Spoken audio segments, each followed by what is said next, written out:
Mga kapakners, nandito tayo ngayon sa Sitio Banog at talagang kasi mayroon po tayong recipient na binigyan dito at napakarami pala nating mga supporters. Kaya salamat po sa mga supporters po natin na patuloy na nanonood daw kay Kapakners Dance Vlog.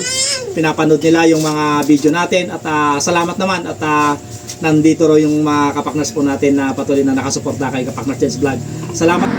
Andito tayo ngayon mga kapakners sa Barangay Kato sa Sitio Banog. Tama sa baba. Yan, mag-aatid tayo, ginabi na tayo dahil karating lang natin galing trabaho. Ito ay bibigay natin. Yung pinamimigay ni Ma'am Marley Pulido. Punta tayo doon. Ayan mga kapakners, punta tayo doon sa bahay nila kahit na medyo gabi na. Ang mahalaga, ayun kasama niya yung mister niya at saka yung anak niya. Kasama na rin natin yung mama niya at mga kapatid. Marami tayong dito pala, supporters. Ay, marami talaga kapakners.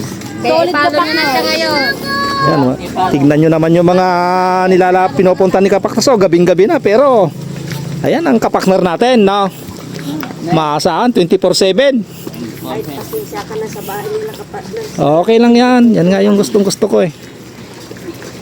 Ayan mga kapakners, papunta po tayo dun sa bahay nila.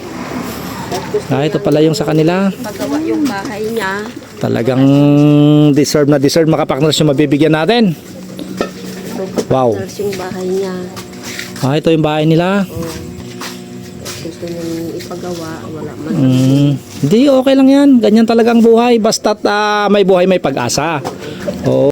Mga kapakners, magandang gabi. Nandito tayo ngayon sa Sitio Banog. Dito po sa Barangay Kato pa rin mga kapakners. Dala po natin isang bigas at grocery.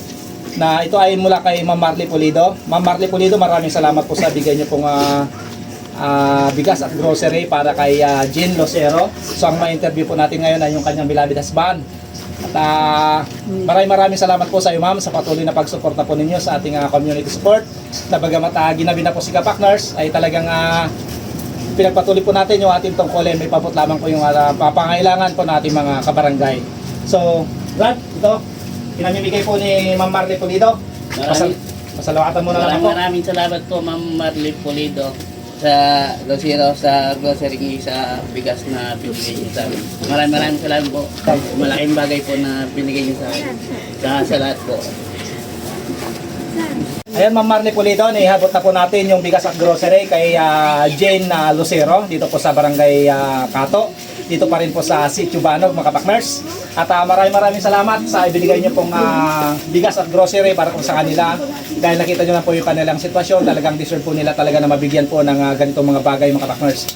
Maraming salamat po sa lahat ng ating mga Good Samaritan na patuloy na sumusuporta sa ating community support. Malaking bagay po ang inyong mga ibinibigay mga kapakners. Ang inyong po mga ibinibigay na ito ay talagang napakalaking bagay po para po sa isang pamilya.